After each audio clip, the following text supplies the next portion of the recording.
Hey, everybody, and thanks for joining us for today's Dropbox webinar, What Creative Teams Really Need from AI. I'm really looking forward to spending some time with all of you today, talking a little bit about AI tools, Dropbox Dash, and other things that can help you in your creative workflows and your creative process. I'm also somewhat of a creative myself. I work at Dropbox as our head of editorial, which means I oversee our blogs. I work with our writers. I write for the blog sometimes. I edit for our blog. And I also host our AI podcast, which is called Working Smarter. If you haven't given it a listen, it's available wherever you get your podcasts. So be sure to give it a listen when you have some time. Also want to welcome all of you who are joining us today. I know we have people who are joining from all over the country, maybe all over the world. So if you're comfortable, let us know in the chat where you're joining from. We'd love to see where our viewers are located. It's always a bit of a treat to see who's joining us. So for today's webinar, I'm very excited to be sitting down with a special guest of ours. He's a Dropbox champion, and his name is Daniel Maffett, and he's joining us here in our Dropbox studio. Daniel, welcome. Thank you for being here. Maybe you can tell our audience a little bit about who you are and the work you do and where they can find you. Yeah, for sure. Thanks for having me. I'm really excited to have this talk. So my name is Dan Maffett. I own Maffett Motorworks, which is a hot rod shop and a TV show on YouTube and Amazon Prime. I host a TV show on Motor Week, and I'm a freelance content creator, just an overall creative. Amazing. And when you say content creator, where does some of that content live? Where can people? So a lot of it lives on YouTube and other social media platforms. My personal, dare I say, influencer page is dmaff06 on Instagram. Nice. And Maffett Motorworks on Instagram as well. Amazing. Well, we're going to get into all of that in just a little bit. But before we get started, just a little bit of housekeeping. So for those of you who are joining us from home, this session is being recorded. And for those of you who aren't joining us live, everybody can watch on demand on LinkedIn and on our website, which is events.dropbox.com. This conversation is pre-recorded, but Dan and I will actually be joining you after this conversation concludes to take some of your questions live, and we'll be taking as many as we can with the time that we have left. And once we wrap, make sure you stay tuned because we're going to have some helpful resources available towards the end of today's chat. And you can see some links to that in both the chat, and then we'll send some information along to all of you after the conversation as well. So stay tuned for that. With that, let's get into it, Dan. Yeah, sounds good.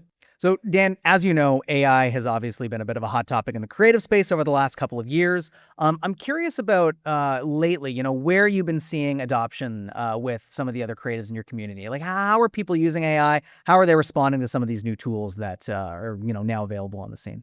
Yeah, with any new technology, you always see people that are, resistant to it. They think it, somehow is inherently evil. AI is not exempt from that, but I see a lot of people adapting it to their general workflow. Okay. The creative world, they're very protective. There's a lot of gatekeeping, so they're hesitant to let a creative tool into that workflow. But as far as clerical work, organization, I don't know anyone that's not using AI in some fashion to optimize their workflow. I use it a lot with email organization, even some email generation, just to populate my, loose thoughts into a cohesive email that I can just shell out and not really have to put a lot of time into. But from like production planning and organizing, AI is just one of those tools that I think everyone I know has used it in some fashion. A lot of people don't even realize they're using it because it's so integrated into their lives already. I mean, like you talk about things like on our phones. I think a lot of people don't realize that AI is baked into the Photos app now. If you search dog, that's using AI models in the background, and your Gmail, et cetera, and things like that. So I know exactly what you mean.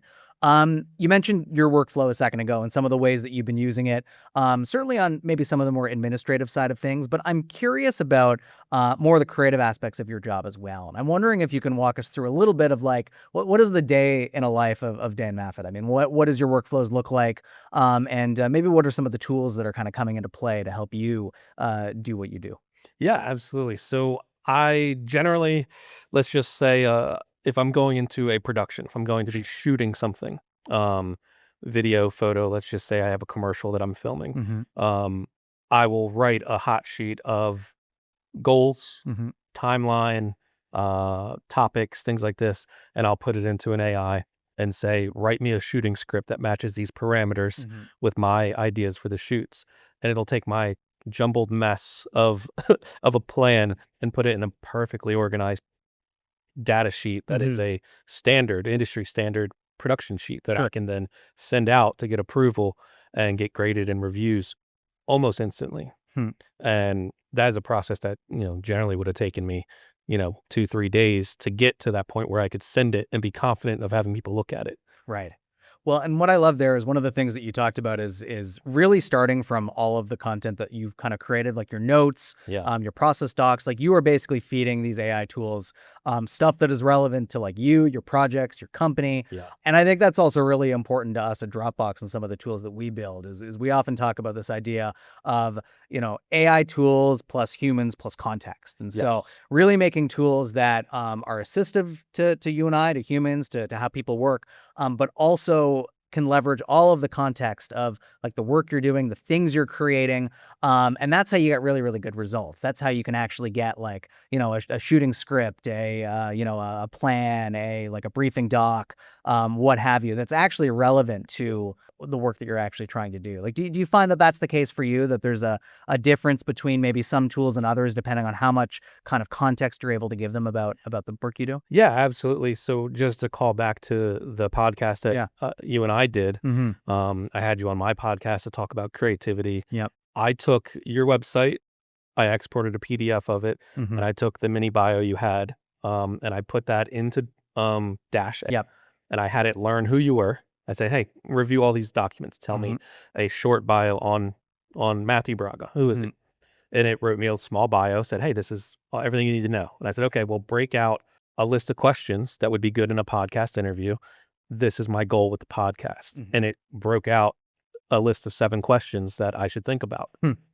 I used those as a basis and drew a line right from them to my final questions that we talked about on the show. Yeah. And I love that example because I think it really dovetails with, I mentioned off the top, we have this podcast at Dropbox called Working Smarter. Mhm. And something that I've noticed, as we kind of got further into working on the second season, you can probably relate to this. Every episode we have to sit down and we have to come up with like, what is the episode title? How are we going to describe the episode? How are we going to, basically post about it on social media? Coming up with the social copy. And it was kind of nice because the further we got into the season, the more I was able to say to Dash, use all of the other episodes we've already made as a starting point. Like, Yep.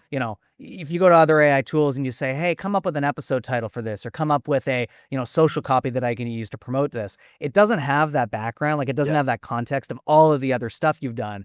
And so the fact that Dash kind of knew that, no, like Matthew likes episode titles in a certain way, a certain length, Mhm. doesn't like using these words, likes using some of these words. It was great to have all of that context pulled in, which I thought was pretty powerful and pretty cool. Yeah, AI can get really weird really fast if you don't give it parameters. Yes. So Dash is very adaptive. I've found where I can feed it the parameters. Mm-hmm. I like to use the word anchor statement. I make an anchor statement that says, this is my project. These are the boundaries of this project. And this is what I'm asking from you. Mm-hmm. And here's examples of what I've done in the past. And then it can generate that response completely tailored to the sandbox that I gave it to play in. Yeah. Now, I think one thing that's kind of striking me about some of your responses is clearly, you find a lot of utility in these tools. You're excited about AI's potential to help you and help you do the work that you do. Was that always the case? Like when these tools first started emerging, you saw what was out there. Like, was it always excitement, or was there ever sort of maybe a bit of skepticism or a bit of, unsureness about, what these tools could do for you, or maybe how they might impact your creative workflows? Yeah, I'm always an early adapter. Mm-hmm. Tech is always like the first thing on my brain. Like, Sure. if there's something that can be utilized to increase my proficiency Mm-hmm.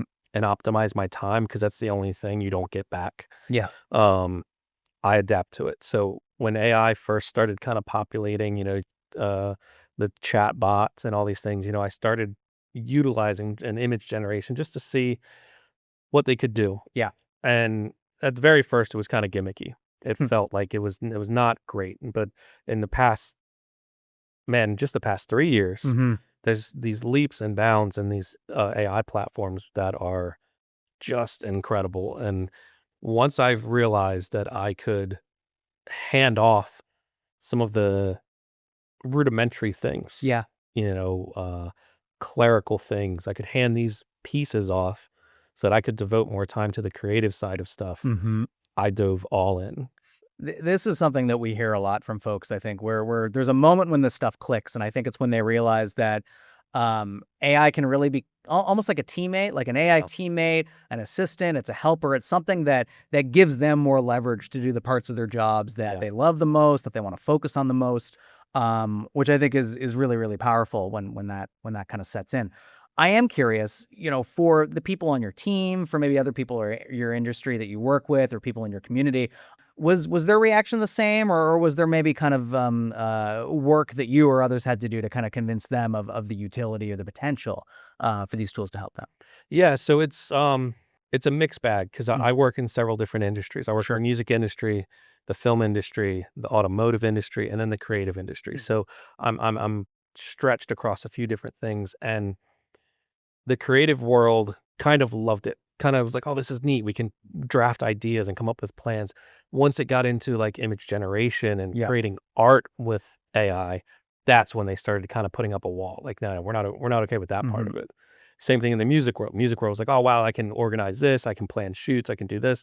And then they were like, "Oh, you can make music without knowing how to make music? We don't like that." Right. Like, it was kinda like that. The automotive world, they're diving in Hmm. tenfold. They want AI in everything. They love it. And you have guys that are trying to put an idea out that might not have the fine arts ability to make an image Sure. of what they want to do. So they just put it in a program Hmm. with all their parameters and it puts something out that's probably 60% close to what they see in their head. Hmm. And that gives them the leverage to then go to a client and say, "Hey, well, I want to build you this." Sure. So that helps them from ideation to closing a deal. It closes that gap really quickly. Yes, yeah, and it's funny, like, we hear that a lot from other folks as well, like, on the podcast that we did, Working Smarter, we had this one episode where we talked to a chef who uses image, generating tools as part of his pitches to clients, like, Yeah. if you go to a client, he can obviously build a burger, build a salad, build a whatever it is that he's selling them, but, by using image generators, he's able to kinda get them to say yes, like, get them to that like, through that process a lot quicker because he's able to say, like, "Hey, here are 5 different things I can make you. Here's how they might look." And then when they actually select something, then he can go and actually make it, right? So Yes. it saves a lot of time, I think, and there's not like that wasted effort or that food waste or other Yeah. things in that process, which, I mean, when we talked to him, I thought that was super fascinating. We've been talking, I think, about, Dash certainly has come up a couple times, but I'm curious about what other AI tools have you been using in your workflow to get things done? So the bulk of a lot of my composites Mhm. and production scheduling things like that, I use Chat GPT, Yep. which I think everyone uses. It's OpenAI. Yep. Um, that is more clerical for Mhm. me. Um, I will use a company called Hedra Mhm. that I can take still photos and animate them into live videos. Yeah.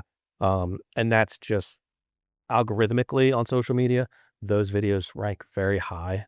So Mhm. I can take a still photo that I've done and an end result of where I want it to animate to Mhm. and put it in and say, go between these 2 points, Huh. and it will animate those 2. Wow. So it's still my content, it's just animating it to another way to view it. Right. Um, outside of those 2, I mean, just in, like, my personal life, I use, an AI accountant software Sure. that just I loaded that and linked it with all my accounts, and it found, like, almost $500 extra, subscription services that I didn't know I had. Like, as soon as I installed it, it's like, "Hey, And you then might boom. be saving some money if you Oh, cancel these." I was like, "Yeah, cancel, cancel." I don't even know what that is, cancel that. So, like, across the gamut, like, AI is transforming a lot of things. wow. Was there a moment where all of that clicked for you, where maybe you were trying a tool, you were working on a project, and you just got like a result or like something happened where you finally went, "Oh, like I understand how these tools can help me," or where they can have more impact in the Yeah, world. I mean, we did a project where an episode of Maffett Motorworks where we filmed in Texas, Okay. and the plan was to go down there and build a truck in 3 days. And we're pitching it, and we had Mhm. no real way to, like, explain it any better than saying, "Yeah, we wanna build a truck." So I used, AI to write a shooting script, a proposal, and infographic essentially of like how many people were at the show, Mm-hmm. how many people were at the show last year, how many people are going to see us build this thing in the booth, and what the proposed return on investment would be of people seeing it eyes on. And it was all generated with AI. I sent it, got pitched, and got funded to do the show. Hmm. So I was like, that was one of those things where I was like, oh, okay, this is it. Wow. This is how powerful this can be. And that was work, like, correct me if I'm wrong, but that was all work that, like, you could have done on your own, or you might have done on your own in the past. Up until Like that point, I've been doing it by myself. Okay. I've been handwriting, doing a Google search, finding the demographics on the show, finding the demographics on like a pitch deck that Sure. someone else did, and finding those demographics and applying it to mine. And this was all just like, hey, I'm doing this show. This is my proposal. And I put my proposal in it and said, this is what we want to do. This is who it's for. This is where we're going. Mm-hmm. Build it Sure. and make a pitch deck. Hmm. And it made me a complete pitch deck with all my content, and even added stuff. It's like, hey, I happen to know this. Yeah. Do you want me to include this? Yeah, of course, include that. That sounds fantastic. It is things I wasn't thinking about. That's that is amazing. So we've been talking a bunch about how, these tools are really built to, at their best, they're built to support your creative process. They're not built to do that work for you, right? This is work that you could have already done, but they're making your life easier. They're helping you focus more on the work that you actually want to be doing. And so I'm wondering, specific to Dash, like, how has Dash shown up in your creative workflow and helped with some of this stuff? Yeah. So per project, I now utilize Dash to build stacks. Mm-hmm. I build out a stack for whatever project I'm doing. Mm-hmm. From that, because it integrates with so many other things, I can pull in my Gmail correspondences on that project. I can pull in documents, drive data, Mm-hmm. anything I have on Dropbox or on my emails, any system that's integrated, I can create a stack for it. So everything's really easy to track down Mm-hmm. and keep track of everything. And it's our podcast that you filmed with me. Yep. I had you on my podcast. That whole thing was planned and organized with Dash. Hmm. I've done a couple episodes on Motor Week. Yep. Motor Week TV that I host, where I wrote the proposal on Dash. Okay. I just organized my thoughts, organized some data, Mhm. some pieces of this company. Like, I want to feature this spray gun Yeah. for this automotive paint. Here's the data sheet for it. Here's how to use it. Make me a production pitch Mm-hmm. on this so we can get it approved. And it just spit it out. Well, and that's such a great example of that context aspect that we were talking about earlier, because it's got all that context of like the work you do, Yeah. the prior episodes you've worked on, the other pitches you've done, and it can take all of that into account when working on some of these documents, which is really impressive. One thing I also wanted to add as well, you were talking about stacks a little bit. Yeah. And just for folks who don't know, stacks, we often refer to them as, similar to how Spotify has like playlists Yeah. for songs. We often say that stacks is kind of like a playlist, but for like all of your content. So you can throw videos in there. You could throw an Airtable link in there. You could put a creative brief, your, assets for your video shoots, your marketing plan. Like, it really lets you take, files from within your Dropbox or whatever cloud storage service you use, or all the other different tools you use, and really kind of put it all into one place. And so it's really powerful in that way, and that it's a container for everything from files to cloud tools to multimedia to email attachments, links. Like, you can just throw it all in there, which is kind of cool. Yeah, it's like a digital filing cabinet for your project. I like that. Digital filing cabinet I haven't heard before, but I like that as well. Can you share maybe some real life examples or projects? I know you mentioned that one with like some of the work that you've been doing for Motorworks and the videos that you've been pitching, but any other examples where, Dash has really helped you remove friction, find inspiration, or, spend more time on the really creative parts of doing that work? Yeah, absolutely. I mean, the shoot in Texas was kind of like a big one, because to sit and write out that whole proposal Mhm. and the production plan and the pitch deck, Yeah. that could have taken me anywhere from a week to 2 weeks to organize all that data in a consumable manner, Sure. but also a professional manner. Mm-hmm. Because it doesn't make sense to anyone else. It's not going to get you anywhere. Yeah. So using Dash to organize that data, Mm-hmm. compile the data, and then add additional data to it Yeah. that I wasn't considering. It's like, hey, you might want to think about, yeah, of course I'll think about that. Let's put that in there. Yeah, it's a great idea. So like, having those things and being able to incorporate them is really huge. And that Mhm. was a big project that was a big undertaking. from the sponsor and our productions. So being able to just get that month of work done in a week's time of collaborating data and shoving it in there. Once I had the data in it and hit go, it was seconds before I had something. So there's still legwork to get what you want, but that was a really big one. And then maybe just really quick, so you took what used to take months and collapsed it into a span of maybe a week. What did you use? How did you spend all that time that you would have otherwise been spending before working on that proposal? So once that proposal was done, I was dumbfounded, but I was pretty dumbfounded. I was like, okay, I don't know what to do with my hands now. I should be working. Sure. So what I did, I just dove into the production side of it. Once that was done, I could send that out.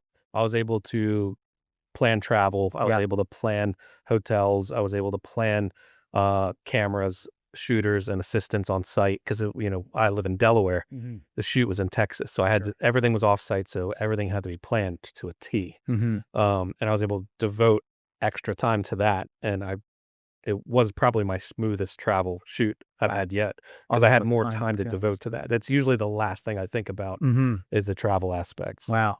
So all those fine details, you have way more time to focus on. Yeah. That's very cool. What would you say to someone who's maybe a little more skeptical or hesitant or, afraid to use some of these tools in creative work, just because of what they've been maybe hearing about the implications of AI on creative work and creative processes and things like that? I mean, I work with a lot of different people from a lot of different industries, and there's always going to be the people that are just like, that new way is not right. Yeah. There was a time when DJ switched from vinyl to things like Serato, and people thought if you didn't touch vinyl, you weren't a real DJ. Now the people that touch vinyl are so minute. The industry standard is Serato, the digital aspects of it. Yeah. So I think if you're nervous or scared of AI, pick a workflow, pick a thing that you do often that if you had help with it, it would ease your schedule, ease your life, make your work easier, and try to use AI to accomplish that task. Yeah. And see if it's better. And then once you do that, add another project to it.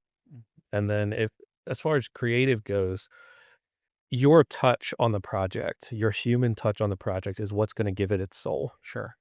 So if you're afraid that getting to your idea faster with AI is going to corrupt your project, I think you're wrong. I think getting to the ideation of the project is the most important part. Going from an initial sketch to what it needs to be, the final prompt, if you will. Yeah. That time, if you can shorten that time, you're more efficient as a creative. So utilizing tools to get to that point where you then can create this thing that you've masterfully crafted. I think that's the best way to think about it. Yeah, no, I agree. I like that quite a bit. Dan, before we wrap, is there anything else that you want to leave us with? Anything that you've really enjoyed about Dash that you'd love to share with other people in the audience? I'm astonished daily by the advancements in AI, and Dash has been very crucial in, when you're in the sketching phase of any project, whether it's, planning out a conversation or planning out a project that you're going to make or something like that, you can sketch and scratch 5-6 times and throw it away. With Dash, it makes it really easy to throw out a bunch of ideas and really dive into, okay, that was close. That was close, but I'm not here yet. Feed it some other ideas. Spits it out and you say, okay, now we're closer. Now we're getting somewhere. So you can fine tune. It's bouncing ideas off of someone that thinks way faster than you do. Yeah. And it's just one of those things that has made me more creative because I have more time to be creative. Oh. Well, you know what? That's a really good place to leave it. Dan, thanks for joining us. Thanks for having me. We're going to go to Q&A in just a couple of minutes, but I just wanted to leave you with a couple of themes that I felt really resonated with me from my conversation with Dan today. So one of them that I think was, really important and folks probably picked up on as well is just this idea that AI, I think for us at Dropbox, and hopefully for a lot of you who are watching, really is, I think, a tool that can augment our creativity and amplify the work that we already do rather than replacing it, right? I mean, we really see AI as more of a creative teammate, something that really kind of can work with you and work with your team to get stuff done. And the second thing I think that's important to keep in mind, just this idea that the creative process really still belongs belongs to creators. AI can guide and it can assist you, but it's never going to do that work for you. Again, it's just another tool in your toolbox. It's not going to replace your vision or your voice. It's just really going to enhance the work that you do, because we really do believe that as creators and creative teams, we bring, a unique eye, unique voice to the table. And then the final thing as well is, I think, specific to Dash, you've probably picked up on this, but, we really are trying to build a tool that reduces friction and keeps the focus on creativity, right? So everything from surfacing inspiration to organizing large projects, we really want Dash to help you eliminate busy work so that you as creative teams can spend more time in flow. But for now, I just want to say thanks again to Dan for joining us. And we're both going to be now joining you live to answer a couple of questions. So let's jump into it. Hello, everybody. Thank you so much again for joining us today. It's really, really great to have you all here, and I'm excited to be here with Dan again to answer some of your questions. So let's hop into it. So we've got one here from the chat that I think we'll start off with. And Dan, someone in the chat is wondering, how would you recommend marketers and creatives quickly adopt AI tools, right now, right away? Are there specific AI tools or specific AI capabilities which AI can do to streamline production or strategy or other creative processes in their work? Yeah, so I mean, the biggest thing that I tell people that are interested in AI that haven't really gotten into it yet is uh, pick one and dive all in. Find one that aligns with your workflow or your industry standard. Now, when it comes to production and streamlining strategy and creative processes, I mean, I use Chat GPT a lot to help me organize and strategize production formats and flows, pitch decks, things like this. And Dash in itself, if you feed it like a one sheet of your production, Mhm. what you're planning, and you feed it in, say, hey, organize this as a PDF or organize this as um, a production sheet for me, it'll format it in a readable format for you. Now, if you're looking at something that's a little more image generative or any kind of things like that, an asset like Mid-Journey or an asset like Hydra that does video animations, or even Sora, which is the new standard in video generations, that helps you create mood boards that are a little more consumable. I like that. And I like that you mentioned Dash a second ago. On that note, what is something that Dash does for you now that you didn't even know you needed help with before, you had access to the tool? Yeah, so I think the biggest impact with me with Dash is the biggest thing that it's added to my workflow is stacks. Uh, Hmm. Utilizing stacks, um, not just from organizing items in this pillar system, but creating an archival piece that it can pull from and search from, and then it can collate those stacks and all the pieces from across my email and any app that I've integrated with Dash. It can search all of them instantaneously and organize them and make them a searchable database. And then it can create summaries of those stacks for me. So if I'm doing a project planning and I've got an email over here and I've got a calendar invite over here and I've got a Slack message here, it will pull all of them into one funnel for me and give me a summary of it as well. So when I do search for something, it's like, hey, you got this stack, let's add it to it. This is everything you need for this project. One more thing that I want to dive into. Oftentimes we talk about like the dreaded blank page. Where how do you start on a project? And I'm wondering, how has Dash changed the way that you feel when you started a new project? So Dash likes to help me at least. I talk to it like it's a real Hmm. person. It's like my greatest assistant. It I like to feed it the very instant of an idea. It's like, hey, I'm thinking Hmm. about doing this. Here's some support documents for this idea, and it fleshes out the idea in an organized fashion because my brain's chaotic. I'm very much a creative, so everything's all over. And Dash just helps me put it in this nice format where I can categorize and plan way more efficiently. And every project just has a better foundation to start with. And I can build off Nice. that very quickly. Nice. Well, you know what? That's a great place to leave it, Daniel. I appreciate it very much. Thank you for both joining us for that discussion and also joining us again today to answer a couple of questions from folks here in the chat. Yeah, thanks for joining us. Yeah, thanks for having me. Amazing. And then for everybody else here that's tuning in today, thank you as well for joining, for giving us your time, your engagement, and your participation. Just want to remind you as well that if you want to learn more about Dash, you can schedule a walkthrough with a product expert, and we'll drop a link to that in the chat. And as well, if you are not already signed up, we'll be having another webinar tomorrow where you can learn how to build protection into every stage of your marketing and creative workflow with Dropbox Dash's new protect and control features. So that's definitely something to look into if you're working with content, you're worried about security, you're worried about protecting your IP. That's something else that Dropbox Dash can make a big help with. So be sure to tune into that. And thanks again for joining us. Hope you learned something new, and enjoy the rest of your day.